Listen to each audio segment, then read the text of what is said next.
Hello everybody, and welcome back to NCAA 2004, and we are here looking at some BCS Bowl rankings because we sit atop of them currently. There's only three teams that we can see in front of us that have not lost a game here. It's us, Texas, and Fresno State, who always seems to be pretty good in these sims for some reason. I don't know why, but... So we currently sit atop things with Texas. We are on a collision course with a rematch against Texas. But looking in the SEC here, looking at potentially who we could be playing in the SEC Conference Championship game here. South Carolina currently sits atop of the standings with Tennessee within shouting distance. And then we, of course, are over LSU, who are 4-1. And Arkansas is not super far either because of their solid season in conference play here. But LSU, of course, is our opponent today. And we are carrying a 29-game win streak into Baton Rouge to play the LSU Tigers. Now, this is a game that we have played a few times in the last few seasons that we focused on because they've all been pretty important games. Last year, we managed to beat LSU pretty convincingly in Tuscaloosa thanks to a very fumble-heavy game. It was a very weird fumble-heavy game in which there was quite a bit of turnovers, or at least just a lot of fumbles. We didn't even lose a lot of them. I think we fumbled like 3 times and never lost it, but LSU had their share of turnovers. Regardless, it helped us cement our way into where we were trying to go, which, of course, was the SEC Championship and the BCS National Title game,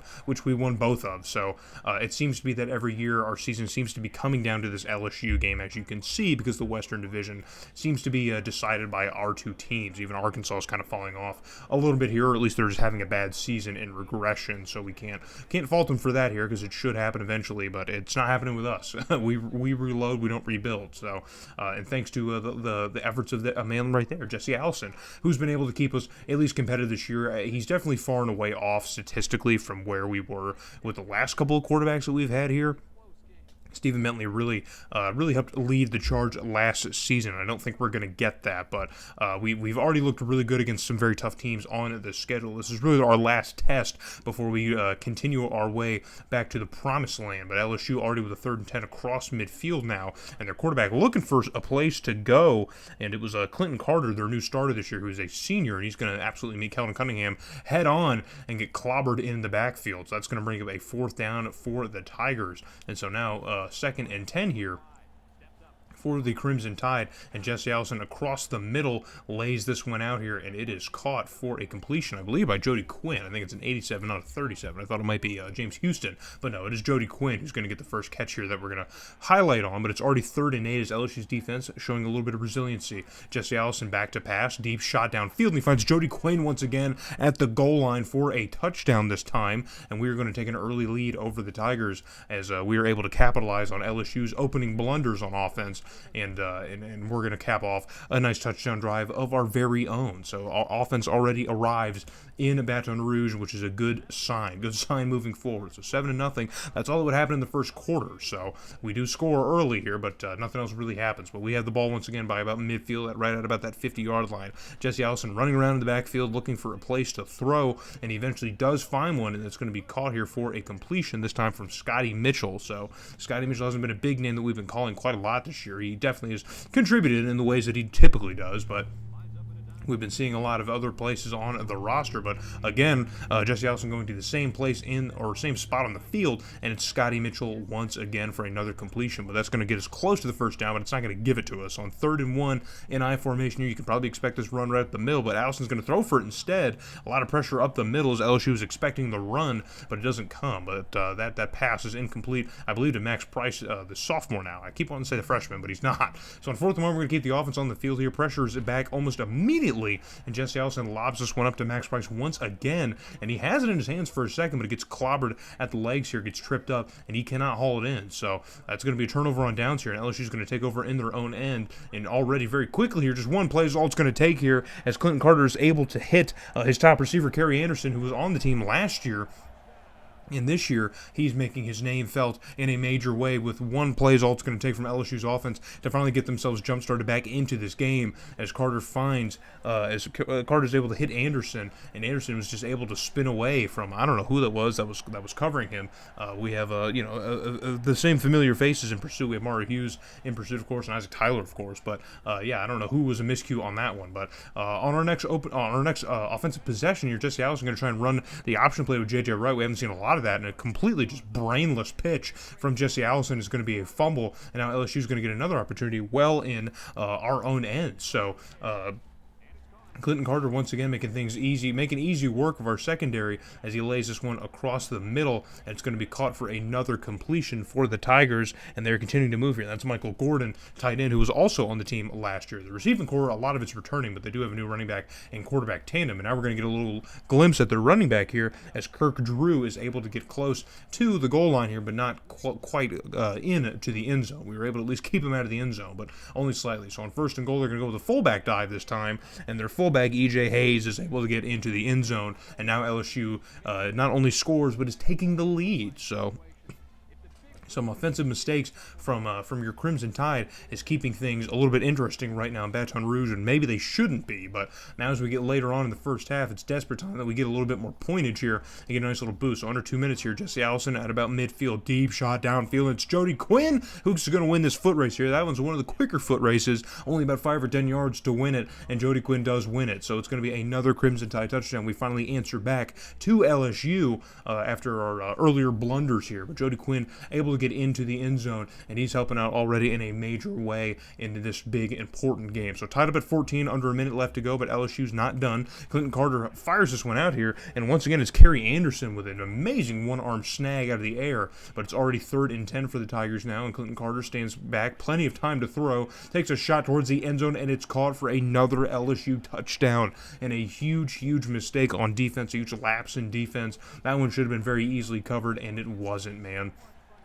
Just a tough break for us. That's Justin Connolly, another returning face on this LSU Tiger offense. And now LSU's going to take a 7-point lead over the #1 team in the country heading into the second half. It's a dangerous place to be in, but there's plenty of football left to be played. LSU on offense now, 1st and 10. Clinton Carter running for his life here, and on his back foot, he lays this one out to Kirk Drew, the running back. And now Kirk Drew's in a foot race with Mario Hughes, and he's winning that foot race. Thankfully, we were able to get someone else from across the field, some help maybe from Isaac Tyler out of nowhere to help get Drew out of bounds and stop the touchdown, but still, LSU's flipped the field now, and we're not in the best situation now to defend against it, and Carter able to hit Drew once again across the middle, and LSU's right now just firing on all cylinders offensively, man. They are a hard team to contain right now. They're doing pretty much whatever they want, and so and hand off to Drew now on a short yardage situation. He's going to fall forward and at least extend the drive for the Tigers here, giving them goal to go, so they have another at least 3 or 4 tries to get into the end zone. But already it's 3rd and goal. Carter's going to try and throw for it now. Dumps one off quickly, and that is Mario Hughes. Or actually, no, it is not Mario Hughes. It is Tyler Kennedy, who's one of the freshmen on the team, one of the younger guys, and he comes out of nowhere and breaks up that pass here. So 4th and goal now for LSU. They're going to bring out the special teams unit,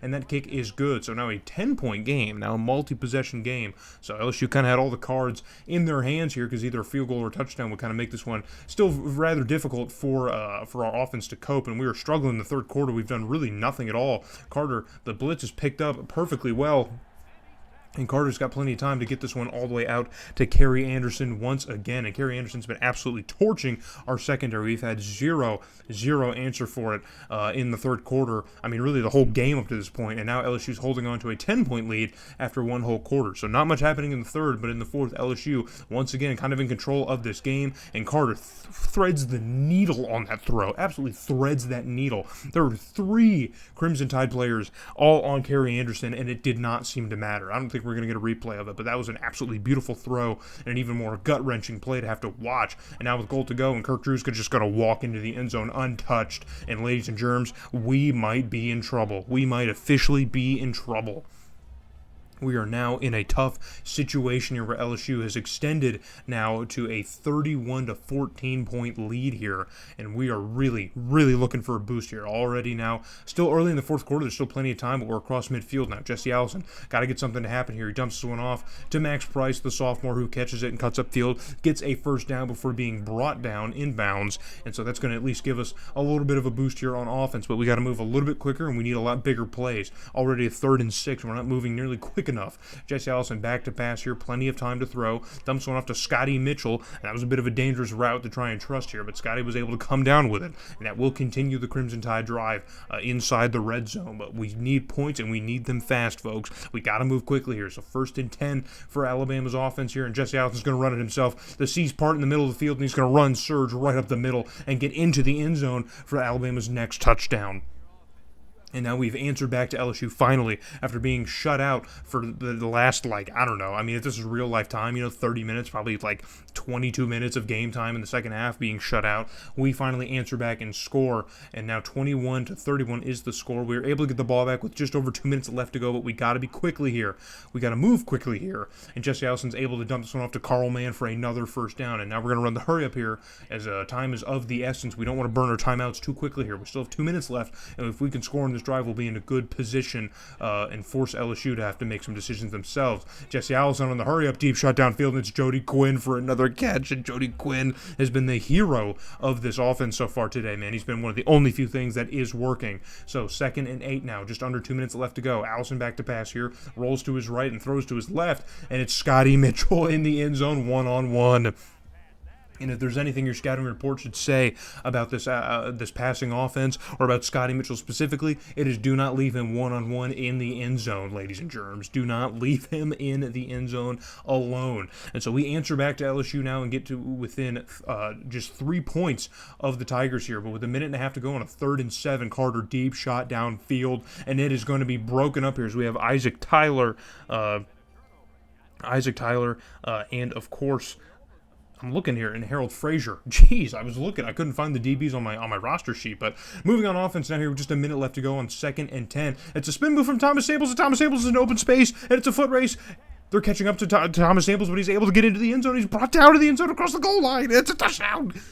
I'm getting so excited, guys. I'm getting so excited. I'm feeling it in my bones. I couldn't believe what I was seeing, but it's Thomas Samples, ladies and germs. It's Thomas Samples. Some unlikely names. Like I said earlier, man, we haven't seen a lot of Scotty Mitchell in the traditional sense. We've been getting a lot from Jody Quinn and Thomas Samples in the season ultimately, but in this game especially. Now, Thomas Samples, he's a bigger guy, not so much a faster guy.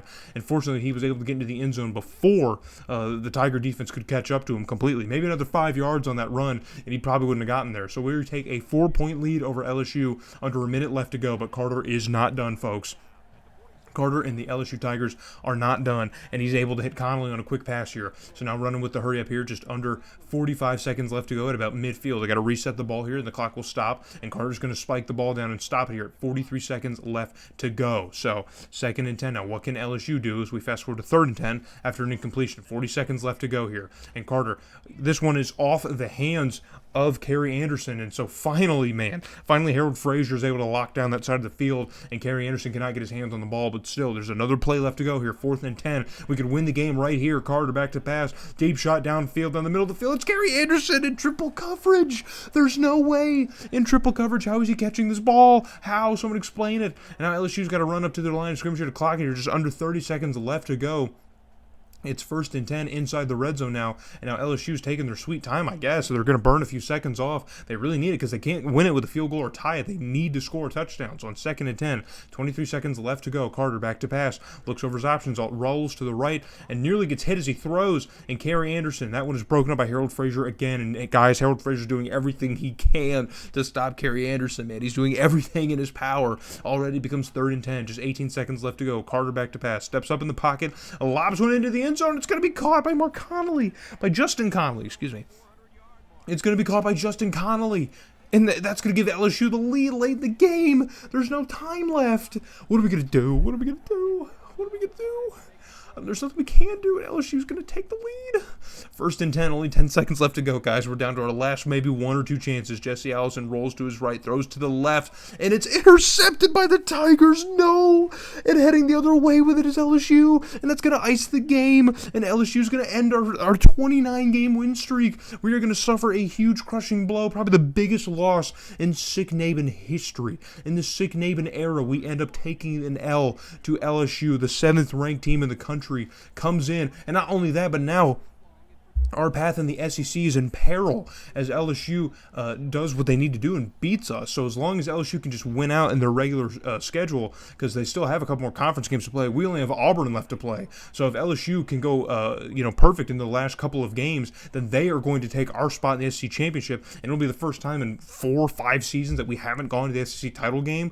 I mean, this loss is catastrophic. You almost would prefer to have lost in Columbus earlier in the year, or maybe even Notre Dame earlier. But this one is a crushing loss. There's not nearly enough time to recover our spot in the BCS rankings, so our season is completely torpedoed from this loss to LSU. And the only time we've lost in the last couple of seasons, it seems to be to these SEC games that we are really just kind of taken lightly.